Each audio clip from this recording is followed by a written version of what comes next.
Dear students, welcome back to Winsome digital learning platform of Winsome international school. मेरा नाम है दीपक और आज हम करने वाले हैं क्लास 3 का जीके का सेशन, जिसमें हमारे चैप्टर का नाम है इंडिया एंड द वर्ल्ड।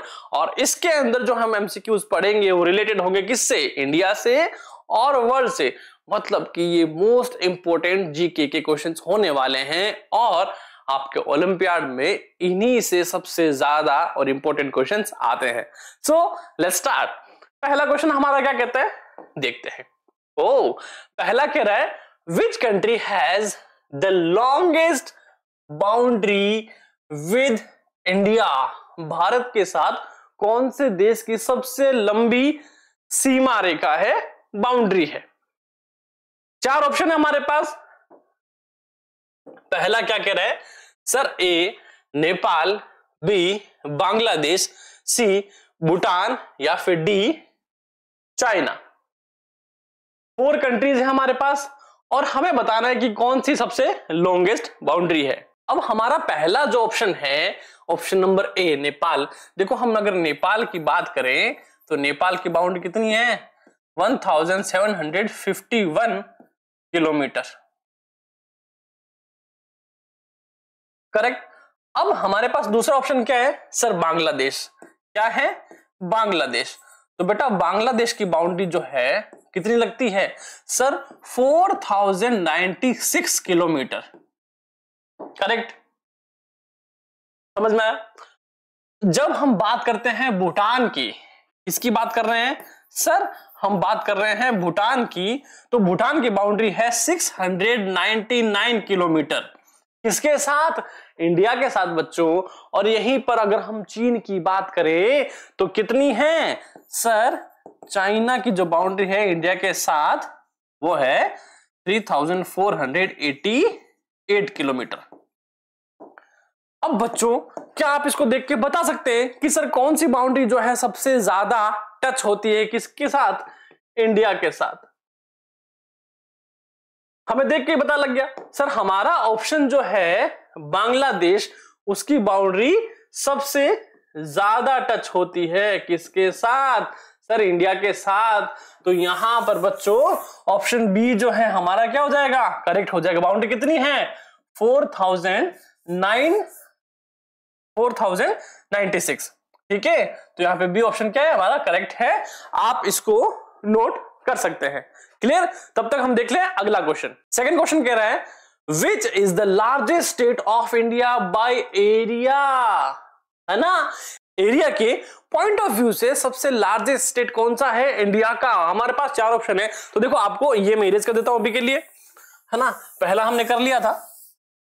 अब बात करें सेकंड क्वेश्चन की, तो देखो लार्जेस्ट स्टेट बाय एरिया, पहला है उत्तर प्रदेश, दूसरा है पंजाब, सी है राजस्थान, डी है महाराष्ट्र। अब यहां पर आपको 3 चीजें बच्चों पता लगने वाली है। देखो, अगर हम ऑप्शन ए की बात करें ना, है ना, तो ये मोस्ट पॉपुलेटेड एरिया है, most populated area of India. ठीक है, सबसे ज्यादा भारत की आबादी जो है वो इसी एरिया में रहती है। पहला क्लियर। अगर आपसे पॉपुलेशन का पूछे तो हमारा ऑप्शन नंबर क्या हो जाएगा? ए हो जाएगा। बट यहां पे बाई एरिया पूछा है। अब देखो बी जो है बेटा पंजाब, वो छोटा है ना, इतना बड़ी है, बढ़िया नहीं है, बड़ा नहीं है, मतलब कहां है? नॉर्थ इंडिया में। ठीक है, ये नॉर्थ इंडियन स्टेट्स है। पंजाब की बात कर रहा हूं मैं, तो ये हमारा आंसर नहीं होगा। ए भी नहीं होगा, बी भी नहीं होगा। अब बात करते हैं राजस्थान की। हमारा जो इंडिया का सबसे बड़ा स्टेट है बाय एरिया, वो क्या होगा? राजस्थान होगा। और इसका एरिया जो है वो मैं बहुत इजी तरीके से याद रखता हूं, है ना? जैसे कि मैंने लिखा Rajasthan,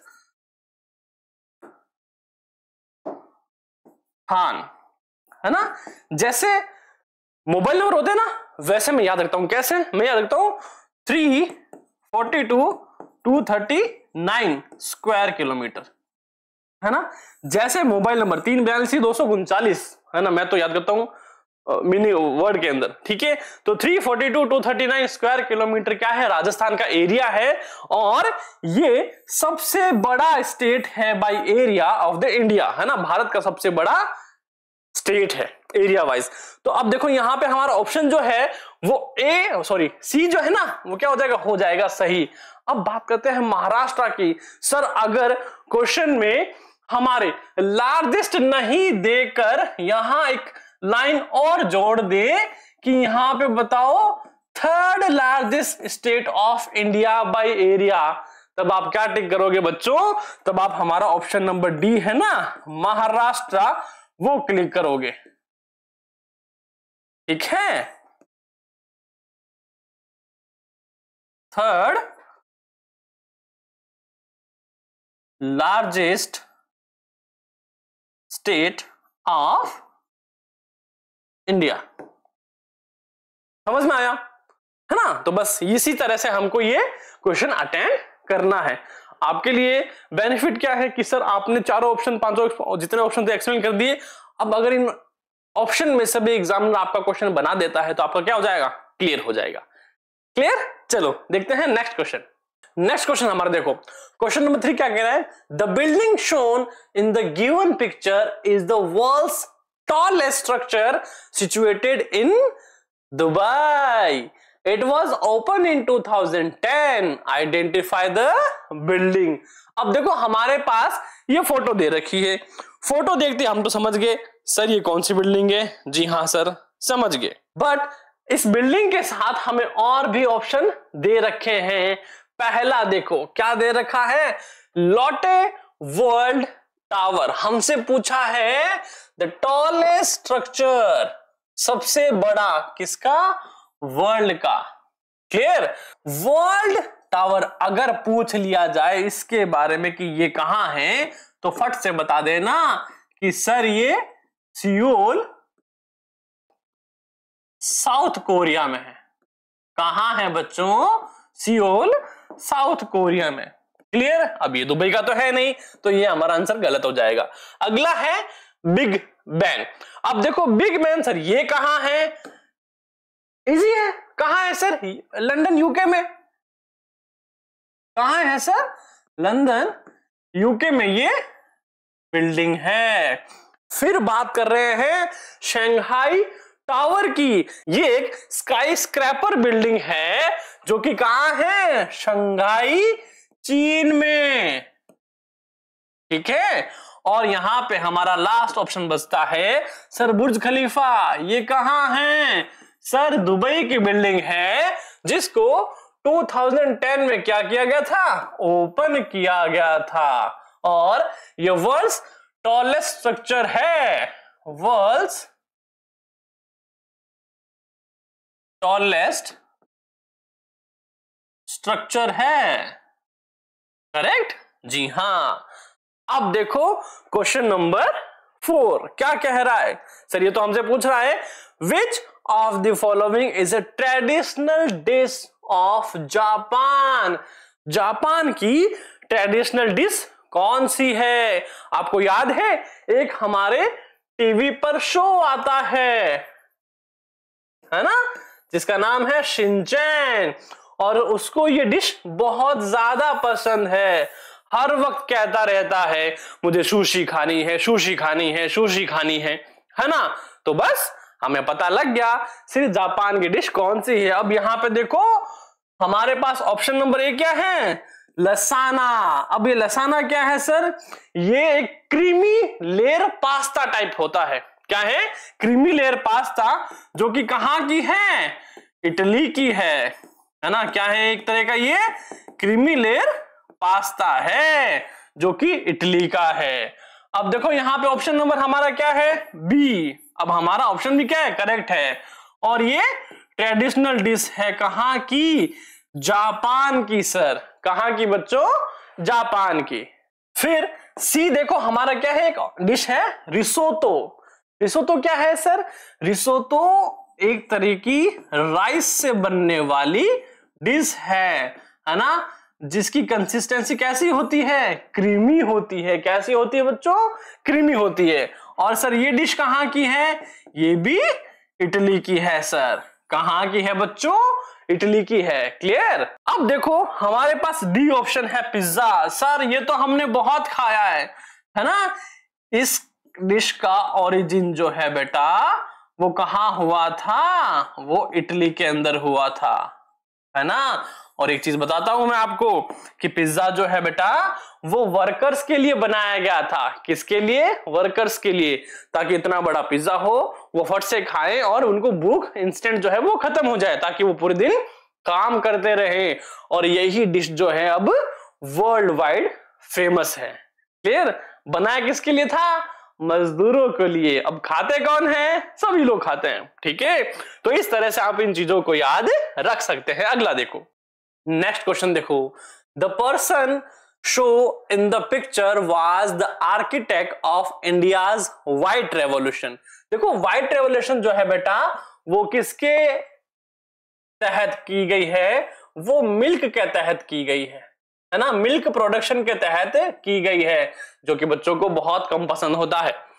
Which help India emerge as the largest milk producer। जी हाँ, जिसकी हेल्प से इंडिया जो है वो लार्जेस्ट मिल्क प्रोड्यूसर बना इन the world.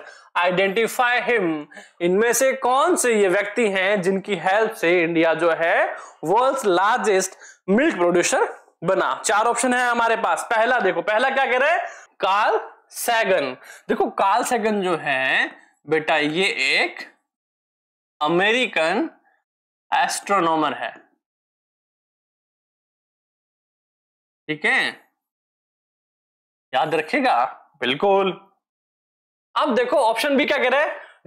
Doctor Varghese Kurien, है ना? बेटा यही वो व्यक्ति हैं जिन्होंने व्हाइट रेवोल्यूशन किया था, और इनका ही हाथ है किसमें? ऑपरेशन फ्लड में। किससे रिलेटेड है? मिल्क से रिलेटेड है। और इन्हीं की वजह से इंडिया जो है वो लार्जेस्ट प्रोड्यूसर बन सका। किसका? ऑफ मिल्क का। ठीक है, इस बात को याद रखा जाए।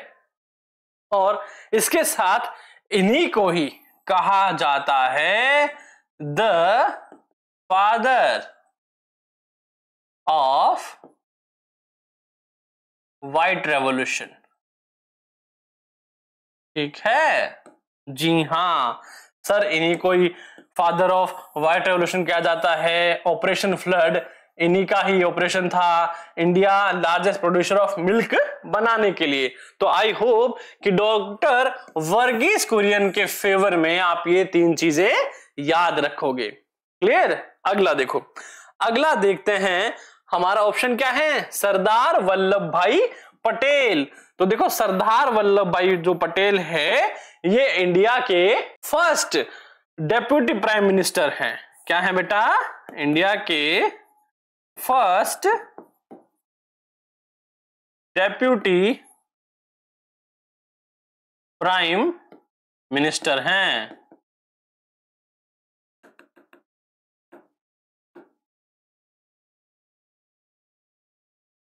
एंड इसके साथ इन्हीं का ही कंट्रीब्यूशन रहा था इंडियन प्रिंसली स्टेट किसके अंदर? Integration of Indian princely states. अब देखो अगर इतनी बात नहीं याद रख सकते तो सर कोई बात नहीं, डॉक्टर वर्गीस के लिए the father of white revolution और ऑपरेशन फ्लड याद रखना, इतना सा कॉपी में नोट कर लो। फिर क्या रखना है कि सरदार वल्लभ भाई पटेल सर पहले डेप्यूटी प्राइम मिनिस्टर रहे। कौन रहे? पहले डेप्यूटी प्राइम मिनिस्टर रहे। बस इतनी बात आपको याद रखनी है ना? क्योंकि मैं आगे एक बात और बताने वाला हूं। किसके बारे में? डॉक्टर भीमराव अंबेडकर के बारे में। सर ये इकोनॉमिस्ट हैं, ये सोशल रिफॉर्मर है। इन्होंने क्या किया? ही chaired the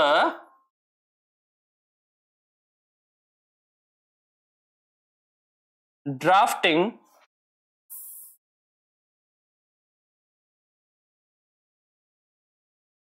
committee of constitution of India, है ना। जो भारत का संविधान है उसके तहत ड्राफ्टिंग कमेटी के ये अध्यक्ष थे। कौन? डॉक्टर भीमराव अंबेडकर। 4 ऑप्शन, चारों का खुलासा, और हमने 4 नए क्वेश्चंस और प्रिपेयर कर लिए। क्लियर? तो चलते हैं हमारे नेक्स्ट क्वेश्चन की तरफ। Question number 6, select the option that correctly identify the building shown in the given picture and the place where it is situated। ये बिल्डिंग कौन सी है और ये कहां है? 4 ऑप्शन हमारे पास। Option number A, parliament of India, new Delhi, Victorian memorial, Kolkata, Rashtrapati Bhavan, new Delhi, या फिर सुप्रीम कोर्ट, न्यू दिल्ली। अब देखो यहां पे ऑप्शन नंबर डी जो है हमारा, वो सुप्रीम कोर्ट, जो कि हाईएस्ट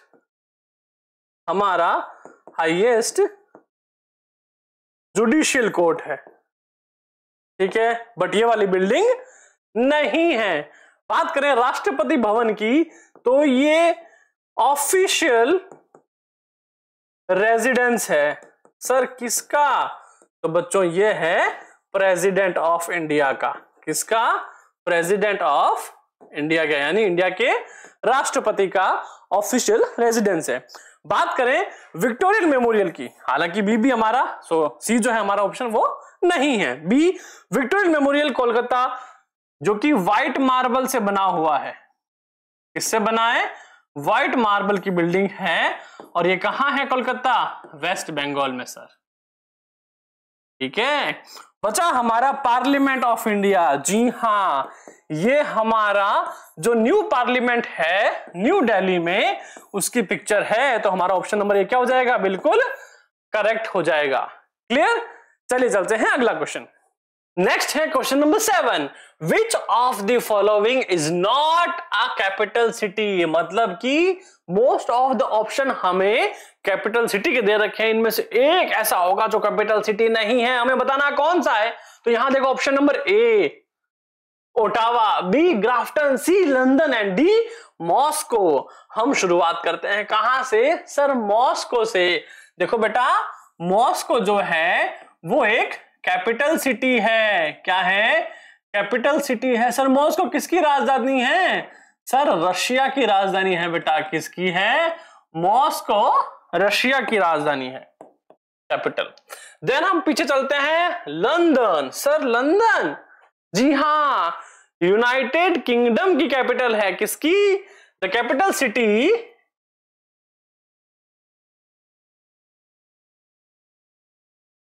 ऑफ यूनाइटेड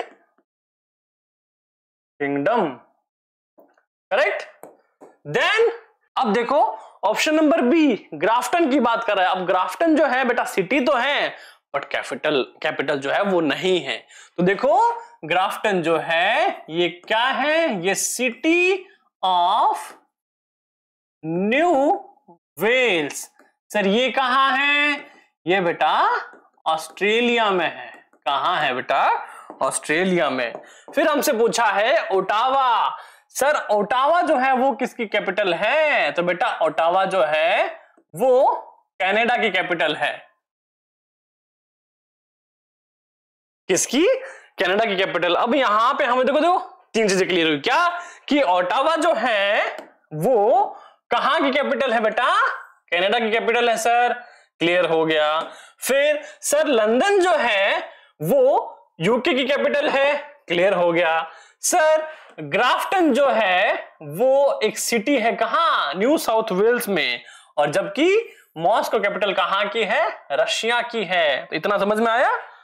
बिल्कुल सर, आया ही होगा, है ना। अब देखो हम करते हैं हमारा अगला क्वेश्चन। ठीक है, चलो अगला क्या कह रहा है? Every country in the world has its own currency और money. What is the national currency of South Africa? यहां पे बेटा किसकी करेंसी की बात करी है सर? साउथ अफ्रीका की करेंसी की बात कर रहे हैं। ऑप्शन क्या हमारे पास sir? A rand, B rouble, C dollar और डी रुपया। रुपीज नहीं, रुपया, है ना। तो देखो ऑप्शन नंबर डी देखते हैं। रुपया की बात करें तो बेटा ये कहां की करेंसी है? ये इंडोनेशिया की करेंसी है। कहां की है बेटा? इंडोनेशिया की करेंसी है। ठीक है, ओके। अगला हम बात करते हैं सी डॉलर। डॉलर तो सबने सुना है, जी हां सुना है सर। ये कहां की है? ये बेटा यूके की है। कहां की है? यूके की है सर। ऑस्ट्रेलिया की है एंड कनाडा की भी ये करेंसी है। अब बात करते हैं किसकी sir? Option number B rouble. बेटा रूबल जो है वो हमारी करेंसी किसकी है? रूबल है रशियन फेडरेशन की। किसकी?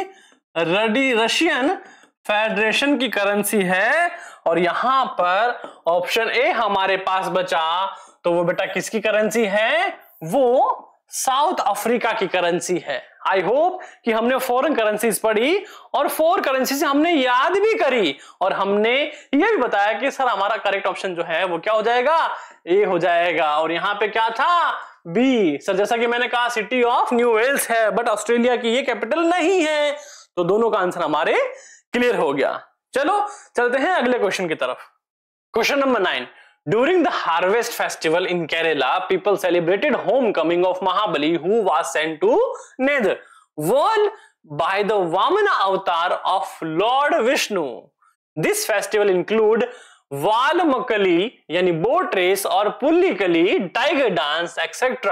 Identify this festival. अब देखो हमें क्या पता लगा कि सर केरला में 2 फेस्टिवल जो हैं वो मनाए जाते हैं मोस्टली। क्या है? बोट रेस जिसको हम कहते हैं वालमकली, और टाइगर डांस जो कि है पुल्लिकली। अब यहां पर वामन अवतार का पूछ ले तो बताना बेटा किसका है? लॉर्ड विष्णु का वामन अवतार है। और हार्वेस्ट फेस्टिवल किसका है? ये केरला का है। और इस फेस्टिवल को हम कहते क्या है? देखो क्या है? ये हमारी वालमकली यानी कि बोट रेस है बेटा, है ना। और हमें बताना है कौन सा ये festival. Option number A Gudi Padwa. Gudi Padwa देखा होगा तारक मेहता का उल्टा चश्मा में, है ना। कौन सेलिब्रेट करता है? ये भिड़े बहन, भिड़े भाई मतलब है ना ट्यूशन टीचर। तो देखो ये कहां का फेस्टिवल है? ये महाराष्ट्र का स्प्रिंग फेस्टिवल है बच्चों। क्या है? स्प्रिंग फेस्टिवल है। क्लियर? ठीक है, तो गुड़ी पड़वा तो नहीं होगा। क्यों? हमसे केरल का पूछा है सर। किसका पूछा है? केरल का पूछा है।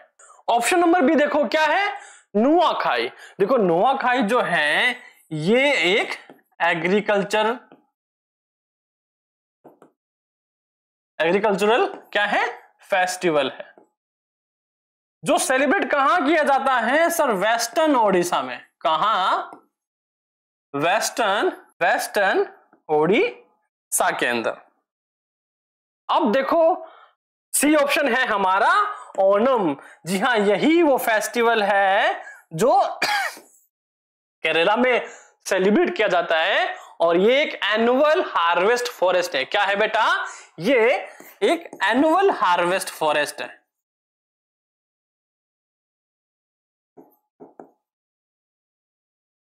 सॉरी, एनुअल हार्वेस्ट फेस्टिवल है। ठीक है, ये एनुअल हार्वेस्ट फेस्टिवल है जब बोट रेस और टाइगर डांस किया जाता है। किस लिए सेलिब्रेट किया जाता है? Home coming of Mahabali. Clear? अब यहां पे हमारा ऑप्शन है डी ऑप्शन। क्या है सर? सर ये एक तमिलनाडु का हार्वेस्ट फेस्टिवल है। क्या है सर? तमिलनाडु का हार्वेस्ट फेस्टिवल है पोंगल। क्लियर? आगे देखते हैं। नेक्स्ट क्वेश्चन हमसे क्या पूछ रहा है? Question number 10, which of the following is the grand harvest festival of Maharashtra? अरे अभी तो पढ़ा था, जस्ट अभी अभी हम पढ़ के आए हैं सर गुड़ी पाड़वा जो है वो किसका है, महाराष्ट्र का। तो देखो इसी तरह मैंने ऑप्शन बताया ना, मैंने ऑप्शन बताया, अगला क्वेश्चन आ गया। तो बस इसी तरह एग्जाम में भी आपके क्वेश्चंस आते हैं। तो अगर आपने ये चैप्टर देख लिए ना, गारंटेड है अगर इनमें से कोई क्वेश्चन आएगा ना तो आप चूकोगे नहीं, है ना। तो इसको अच्छे से देखना, अच्छे से नोट्स बनाना। क्वेश्चन क्या कह रहे हैं, विच of the following is a grand harvest festival of Maharashtra का हार्वेस्ट फेस्टिवल कौन सा है। सर अभी देखा था गुड़ी पाड़वा, बट हम देखते हैं ऑप्शन ए क्या है, लोहड़ी। लोहड़ी जिसको बोलते हैं ये कहां बनाया जाता है। सर ये पंजाब का फेस्टिवल है ना। सरदार जी लोग जो है वो सेलिब्रेट करते हैं, है ना। हमारे घर के पास भी एक पंजाबी रहते हैं फैमिली, वो सेलिब्रेट करती है इसको, है ना। फिर उसमें मूंगफलियां, रेवड़ी और अलग अलग तरीके से वो प्रसाद जो बनती है वो देते हैं। ओणम, बेटा ओणम भी हमने क्या देखा था, सर अभी देखा था। क्या है क्या सर, केरला का एनुअल हार्वेस्ट फॉरेस्ट है जहां पे बोट रेस और टाइगर डांस किया जाता है। किसकी होमकमिंग, महाबली की होमकमिंग में, है ना। महाबली की होमकमिंग में। कहां का है ये, केरला का है सर। अब देखो बिहू, बिहू किसका है, बिहू सर असम का फेस्टिवल है। कहां का सर, असम का। और हमारे पास डी ऑप्शन गुड़ी पड़वा कहां का है सर, महाराष्ट्र का हार्वेस्ट फेस्टिवल है। क्लियर, आई होप कि आपको ये समझ में आया होगा। अब देखो क्वेश्चन नंबर 11 क्या कह रहा है, which country is called the land of midnight sun. अब बच्चों आपको एक मैं सीक्रेट बताता हूं कि है ना, इसी टॉपिक से रिलेटेड आपके 5th क्लास के जीके में भी क्वेश्चन आ रखा है। उसमें पूछा गया है कि कौन सी जगह जो है वो मिडनाइट सन के नाम से फेमस है या फिर 6 महीने day light, 6 months day light के नाम से फेमस है। तो मैंने वहां पे बताया था आर्कटिक सर्कल जो है वहां पे गर्मियों के समय की बात है, समर सीजन में 6 महीने पूरा दिन रहता है, डे लाइट रहते हैं, और उसी को हम कहते हैं द मिडनाइट सन। अब हमें यहां पे बताना है कि कौन सा एरिया इनमें से आर्कटिक सर्कल रीजन में आता है। तो आपको वो कॉन्सेप्ट भी पता होना चाहिए और ये भी पता होना चाहिए। अब मैं बताता हूं कि वो क्वेश्चन क्या था। उस क्वेश्चन में हमसे पूछा था 21 जून के अराउंड कौन सी स्टेटमेंट जो थी वो सही थी, है ना। एक छोटा सा प्यारा सा कॉन्सेप्ट है, ये ध्यान रखना। ये हमारा है अर्थ, ग्लोब, और यहां पे ये होती है इक्वेटर। क्या होती है बच्चों, ये होती है इक्वेटर। और यहां पे हमारा सन, है ना। जब ये जून का समय रहता है, गर्मियों का समय रहता है, तो हमारा सन जो है वो किस साइड में होता है सर, नदर्न हेमिस्फीयर में होता है ना। यहाँ पे डायरेक्ट सनलाइट पड़ती है और इसीलिए जो आर्कटिक सर्कल है वहां पे 6 मंथ्स की क्या रहती है, डे लाइट रहती है, और जिसे हम द मिडनाइट सन के भी नाम से जानते हैं। अब यहां पे देखो हमारा ऑप्शन नंबर ए है ना, क्या कह रहे हैं, कोरिया। क्या यही वो जगह है, नहीं सर। कोरिया को तो हम कहते हैं the land of the morning काम। क्या कहते हैं, चलो मैं इसको लिख देता हूं।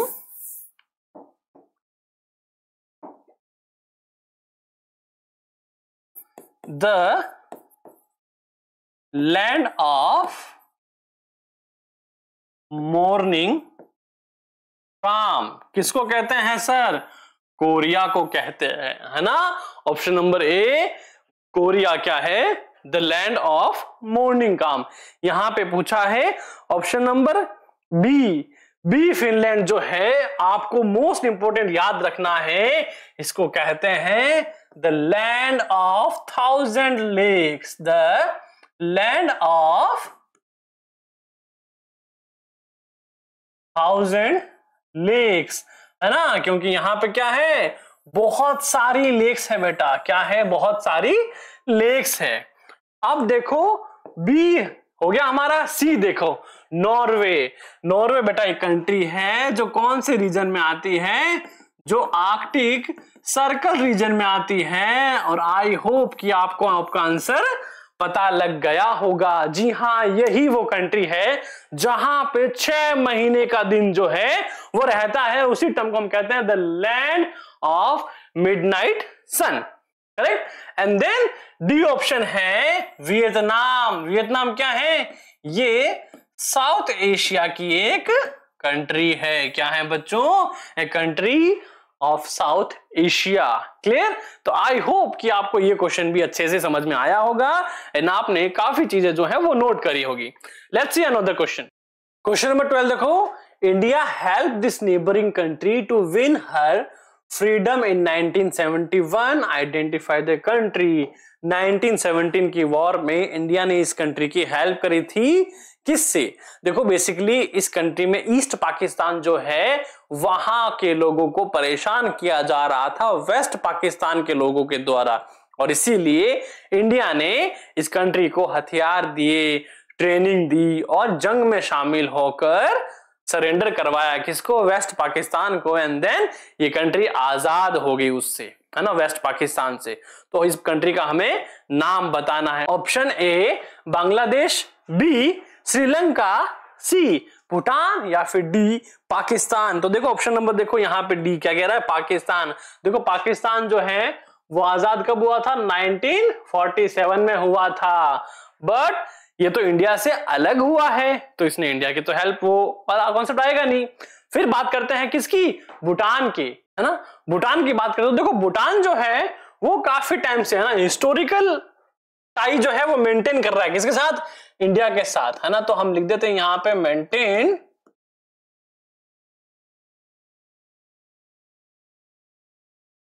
हिस्टोरिकल टाई विद इंडिया, है ना। भारत के साथ ये काफी समय से क्या है? जुड़ा हुआ है और हिस्टोरिकल टाई जो है वो मेंटेन कर रहा है। क्लियर? इसको नोट कर लेना पोज करके। फिर हम बात करते हैं श्रीलंका की। इसको ब्रिटेन से आजादी मिली है। किससे? ब्रिटेन से आजादी मिली है। और कब मिली है? 1948 में ये ब्रिटेन से क्या हुआ है? आजाद हुआ है। अब बचा हमारा last and final option, option number A Bangladesh. जी हां, बांग्लादेश वही कंट्री है जहां पर ईस्ट पाकिस्तान के लोगों को वेस्ट पाकिस्तान द्वारा परेशान किया जा रहा था, टॉर्चर किया जा रहा था। एंड देन इंडिया ने बांग्लादेश की हेल्प करी ईस्ट पाकिस्तान के रिगार्डिंग। किसको डिफीट करने में? वेस्ट पाकिस्तान को डिफीट करने में। क्लियर? तो देखो बांग्लादेश कहां है? ईस्ट के अंदर आता है और वहीं वेस्ट में आता है पाकिस्तान, यानी ये वाला पाकिस्तान। क्लियर? चलो अगला क्वेश्चन क्या कह रहा है? Which of the following countries currency is बात। बात जो है वो कौन सी कंट्री की करेंसी है? आंसर बहुत आसान है। 4 ऑप्शन हमारे पास। देखो पहला ऑप्शन क्या कह रहा है? कंबोडिया, बी थाईलैंड, सी चाइना या फिर डी लाओस। तो देखो हम बात करते हैं हमारे ऑप्शन नंबर, कहां शुरू करें? हाँ, डी से शुरू करें। तो देखो लाओस की जो कंट्री है, लाओस कंट्री जो है वहां की करेंसी जो है वो है लाओ कीप। ठीक है, लाओ कीप जो है वो लाओस की करेंसी है। और यहीं पर चलते हैं हमारे चीन के पास, चाइना के पास। तो देखो चाइना की जो करेंसी है वो है रैन मिनबी, है ना, रैन मिनबी, जो कि एक बेसिक यूनिट है। किसकी? युआन की, है ना, YUAN, युआन की बेसिक यूनिट है ना। तो ये किसकी होगी? चीन की हो गई, जो कि आंसर सही नहीं है, डी भी सही नहीं है। फिर आता है थाईलैंड। थाईलैंड की जो करेंसी है बेटा वो है बात, है ना। तो हमारा ऑप्शन नंबर बी क्या हो जाएगा? करेक्ट हो जाएगा सर। जी हां। अब हमारे पास है Cambodia.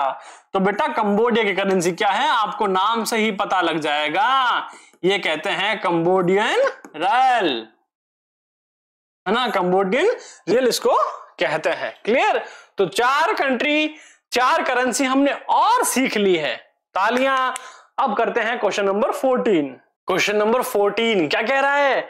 The given picture shows the first women of Indian origin.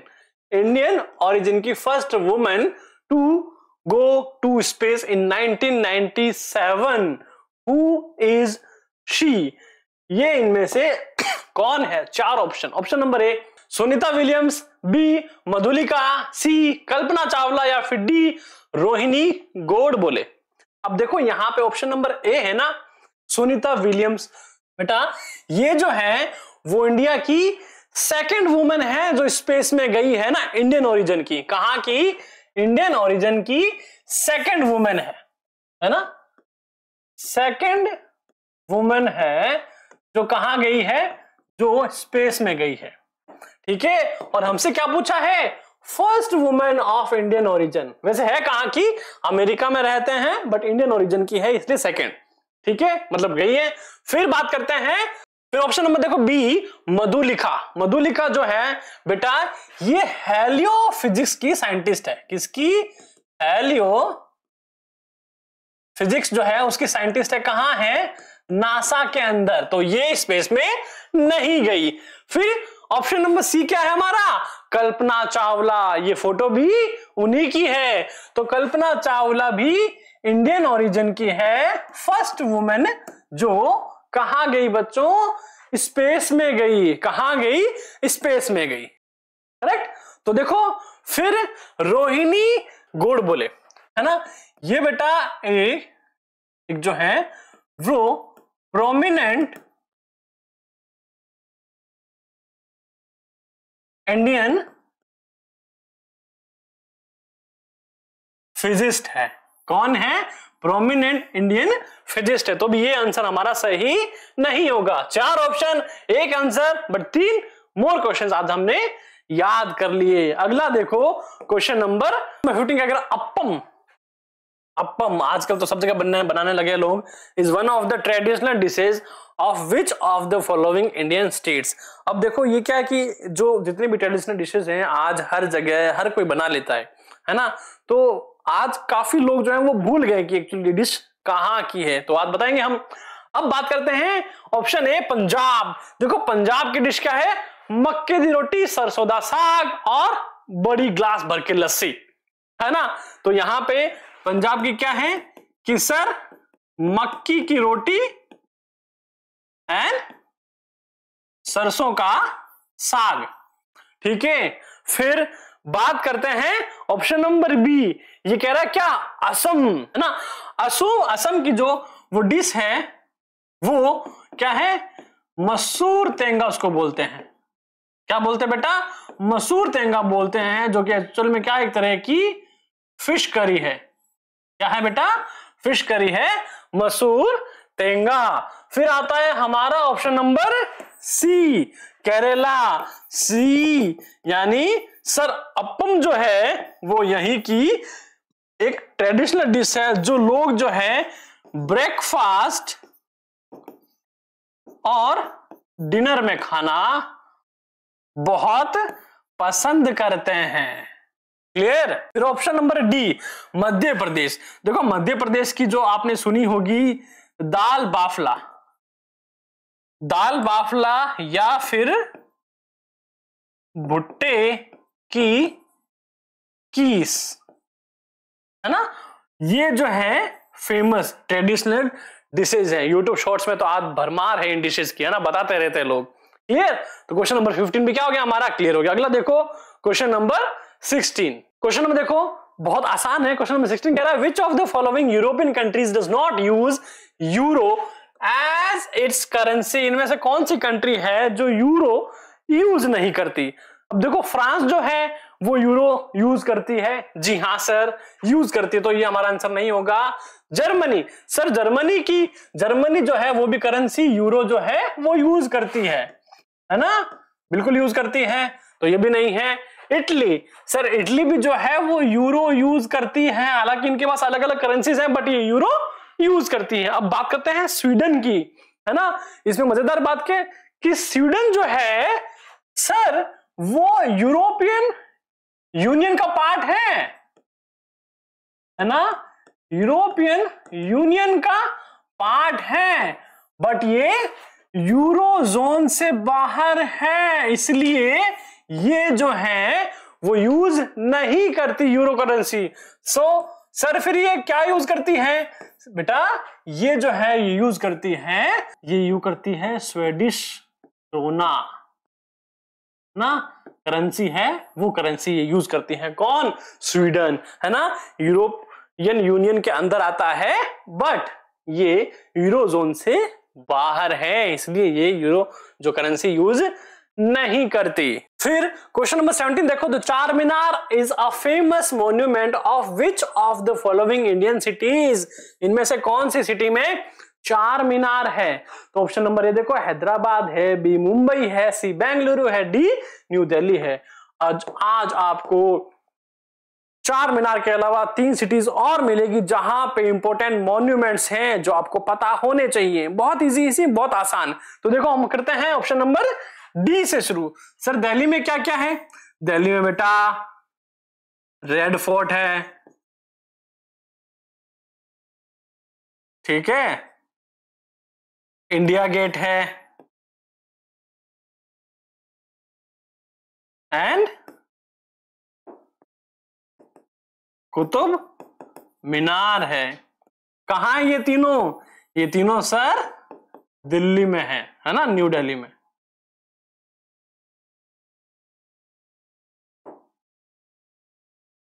ठीक है, ऑप्शन नंबर सी, यानी यहां पे चार मीनार नहीं है।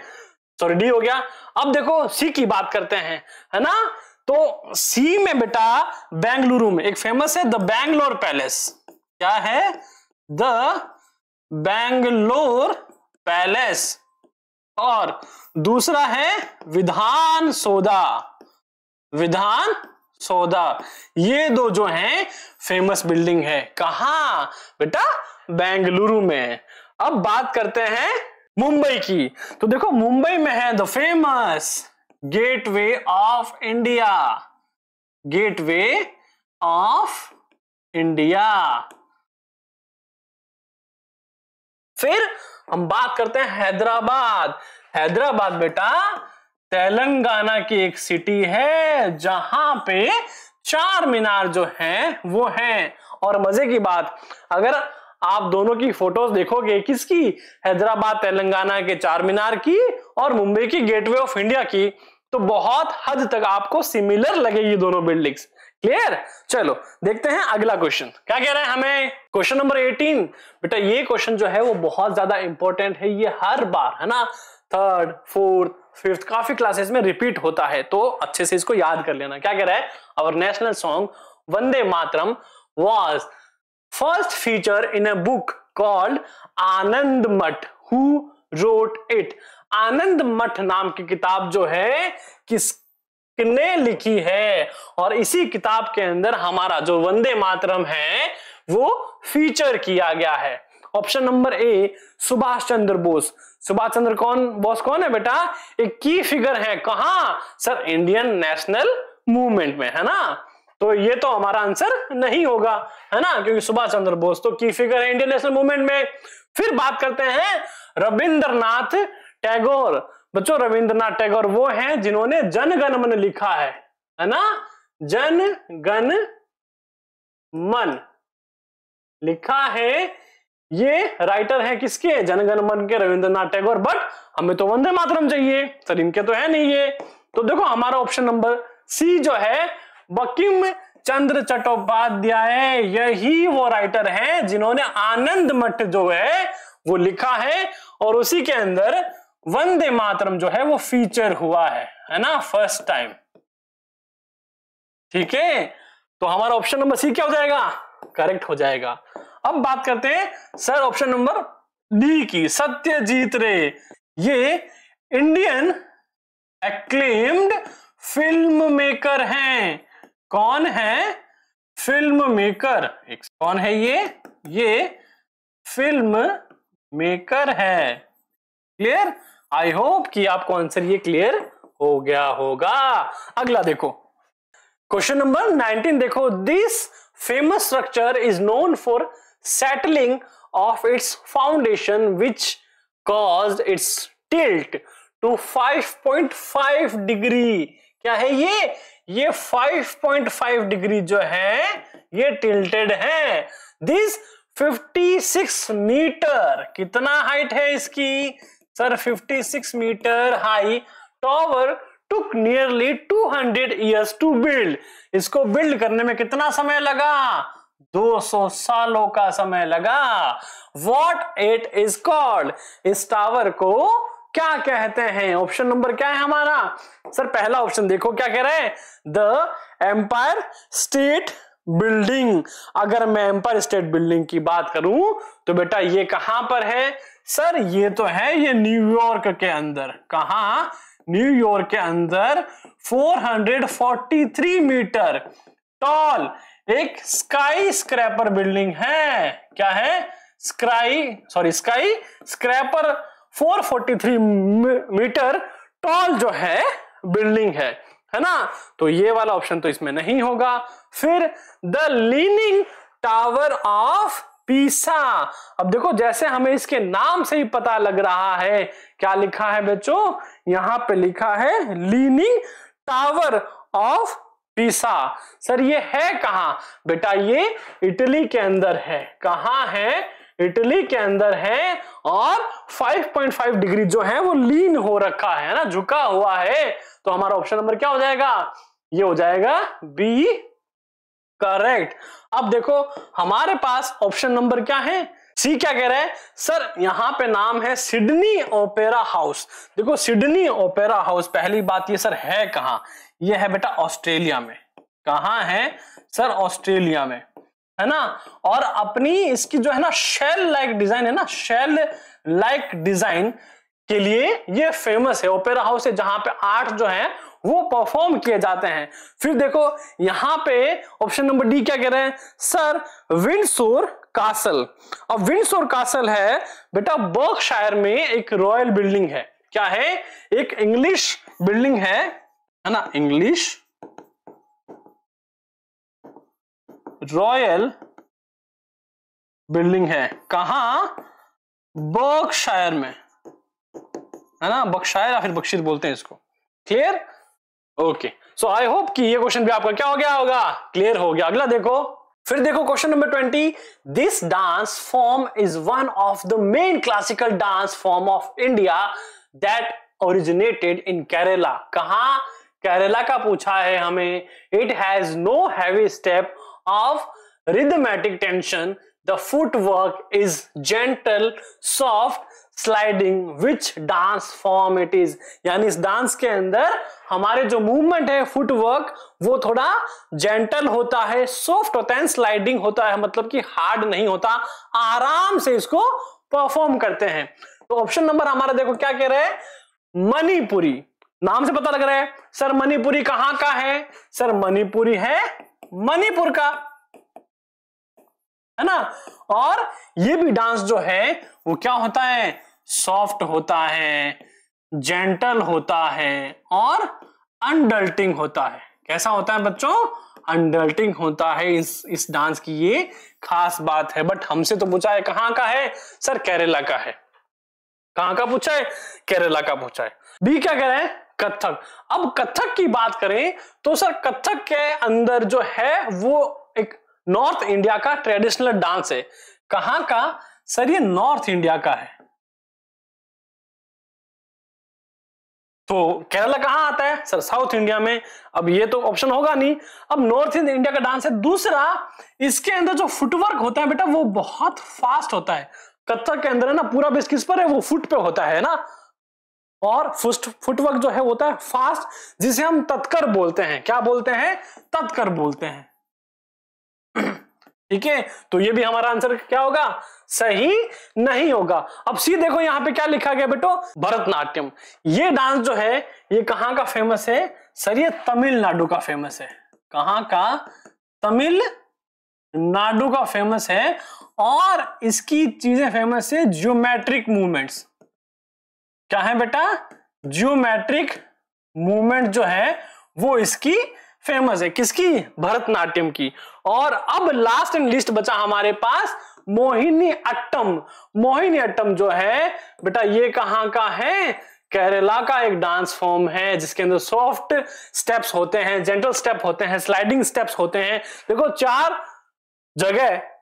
चार डांस और कल्चर हमें पता लगा है। पिछले क्वेश्चन में हमने देखा था कि वहां के ट्रेडिशनल जो फेस्टिवल है वो देखा। अब यहाँ पे क्या देख रहे हैं हम? ट्रेडिशनल डांस देख रहे हैं। तो ऑल ओवर द इंडिया का जीके हमारा बहुत अच्छा एंड शार्प हो रहा है, तो इसको याद रखने की कोशिश करिएगा। क्लियर? आगे देखो क्वेश्चन नंबर 21 क्या कह रहा है हमें? Achiever section. बेटा इनमें से जो है वो बहुत इंपॉर्टेंट क्वेश्चन आते हैं, रिपीटेड क्वेश्चन आते हैं, जैसा कि मैंने आपको चैप्टर के स्टार्टिंग में कहा था, है ना।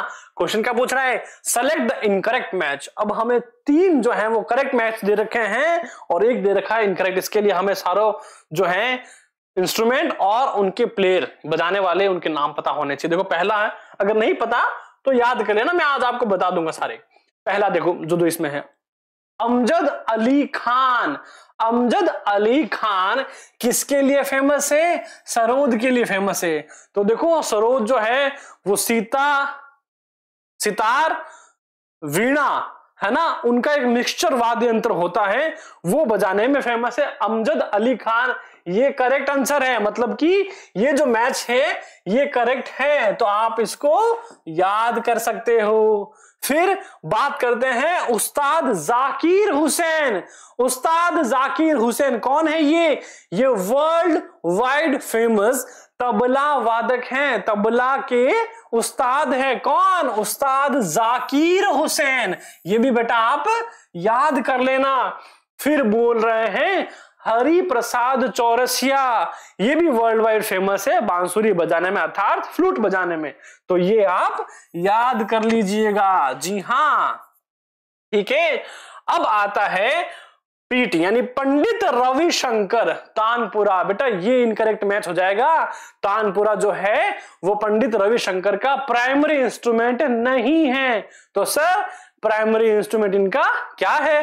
इनका प्राइमरी इंस्ट्रूमेंट है बेटा सितार। क्या है?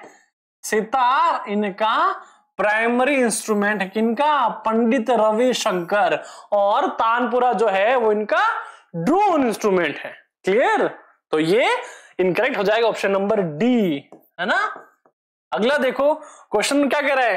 क्वेश्चन कह रहा है कि Which of the following dance form is accompanied by carnatic music? कौन से डांस फॉर्म जो है वो कार्नेटिक म्यूजिक पर सबसे ज्यादा की जाती है? अब बात करते हैं option number A Kathak, B Kuchipudi, C Odissi and D Ghoomar. D से शुरुआत करते हैं। देखो घूमर जो है ये फोक डांस है। क्या है? फोक डांस है। कहां का है बेटा? राजस्थान का है। कहां का?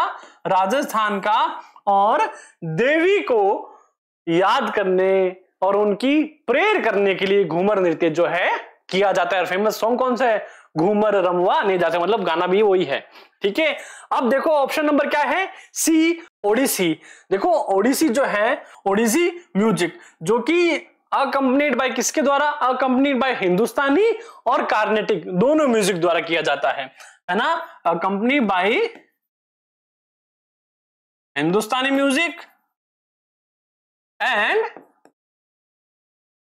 कार्नेटिक म्यूजिक, है ना। बट सिर्फ ये कार्नेटिक म्यूजिक के तहत नहीं होगा, तो हमारा ऑप्शन ये भी नहीं होगा और ये भी नहीं होगा, है ना। हमसे पूछा है कि heavily reliable on Carnatic music, है ना। सबसे ज्यादा किस पर रिलायबल हो? कार्नेटिक म्यूजिक पर हो। अब यहां पे देखो ऑप्शन नंबर बी क्या है? कुचिपुड़ी। कुचिपुड़ी सर ये आंध्र प्रदेश का है। किसका है? आंध्र प्रदेश का डांस फॉर्म है जो कि हैवीली किसके द्वारा अकम्पनीड है? सर कार्नेटिक म्यूजिक के द्वारा। किसके द्वारा? कार्नेटिक म्यूजिक के द्वारा अकम्पनीड है और इसी पर यह परफॉर्म किया जाता है। तो ऑप्शन नंबर बी क्या हो जाएगा हमारा? करेक्ट हो जाएगा। क्या हो जाएगा? करेक्ट हो जाएगा। क्लियर? तो ऑप्शन नंबर ए हमारा बचा हुआ है। और ये क्या कह रहा है? सर कथक कह रहा है ना। कथक जो है बेटा अकम्पनीड बाय किसके द्वारा है? हिंदुस्तानी म्यूजिक पर परफॉर्म किया जाता है ना। हिंदुस्तानी म्यूजिक पर ये परफॉर्म किया जाता है। क्लियर? आई होप कि ये क्वेश्चंस आपको समझ में आए होंगे। Will see next question, question number 23। Question number 23 देखो, select the incorrect statement regarding the national flag of USA.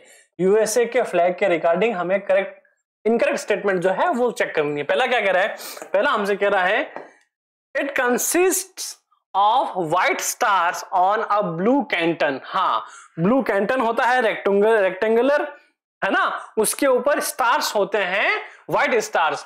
तो देखो बच्चों, टोटल नंबर ऑफ स्टार्स है वो 50 स्टार्स होते हैं इसके अंदर, है ना, 50 व्हाइट स्टार्स किसने, ब्लू कैंटन यानी उस फील्ड पर। फिर कह रहा है कि there are total 13 stripes on the flag. जी हां, 13 स्ट्रिप्स होती हैं जो कि स्टार्ट होता है रेड से और रेड पर ही एंड होता है, और इसीलिए यहां पे 7 जो है वो रेड स्ट्रिप होती है और 6 जो है वो व्हाइट स्ट्रिप्स होती हैं। ठीक है, आगे देखो। फिर सी स्टेटमेंट कह रहा है 13 strip on the flag represent 13 state of USA. नहीं, ये यूएसए स्टेट्स को रिप्रेजेंट नहीं करती बल्कि 13 ब्रिटिश कॉलोनी को रिप्रेजेंट करती है। किसको, ब्रिटिश कॉलोनीज को रिप्रेजेंट करती है जिन्होंने ब्रिटेन के अगेंस्ट रेबल किया था द फर्स्ट यूएन स्टेट्स बनने के लिए। क्लियर। तो देखो हमारी स्टेटमेंट क्या हो गई, सी स्टेटमेंट गलत हो गई, मतलब इसके अकॉर्डिंग, और हमारा सही आंसर भी क्या होगा, सी ही होगा। डी देखो, there are 7 red and white stripes on the flag. जी हाँ, मैंने बताया 7 रेड होती हैं और 6 व्हाइट होती है, जिनमें से रेड से स्टार्ट होकर रेड से ही एंड होता है, इसलिए 7 रेड से और 6 व्हाइट है। ठीक है, टोटल 13 हो गई। तो हमारा ऑप्शन नंबर सी जो है इसमें क्या हो जाएगा, करेक्ट हो जाएगा। फिर अगला देखो, question number 24, dash is the only wonder of the ancient world that has survived to the present day, है ना। तो इनमें से कौन सी बिल्डिंग है, कौन सा एंशिएंट वर्ल्ड है जो आज तक सर्वाइव हुआ है। देखो ऑप्शन नंबर ए क्या कह रहा है, the great pyramid of Giza, B hanging garden of Babylon, C temple of Artemis, और डी कोलोसस ऑफ रोड्स। अब देखो हम शुरू करते हैं यहां ऑप्शन नंबर डी से। क्या कह रहे हैं, कोलोसस ऑफ रोड्स। देखो ये जो है ना, ये एक अर्थक्वेक के द्वारा डिस्ट्रॉय हुआ था, है ना। इसके द्वारा, अर्थक्वेक द्वारा, कब, 226 बीसी में। और बीसी का मतलब क्या होता है बच्चों, बिफोर क्राइस्ट। ठीक है, बस हमें बस अब तक इसी की डेट पता है कि ये कब डिस्ट्रॉय हुआ था। देखो ऑप्शन नंबर सी की बात करें, द टेंपल ऑफ आर्टेमिस, ये बहुत पहले डिस्ट्रॉय हो गया था और अभी सिर्फ रूइंस के अकॉर्डिंग, यानी रूइंस में ही एग्जिस्ट है, मतलब इसके बहुत कम अवशेष बचे हुए हैं। फिर बात करें हम, ऑप्शन नंबर हमारा क्या है, B, hanging garden of Babylon. Babylon का गार्डन जो है वो भी कई समय पहले डिस्ट्रॉय हो गया था और इसकी लोकेशन जो है वो आज भी स्कॉलर्स में डिबेट का मुद्दा बनी हुई है कि कहां हुआ, कैसे हुआ, नहीं पता लोगों को।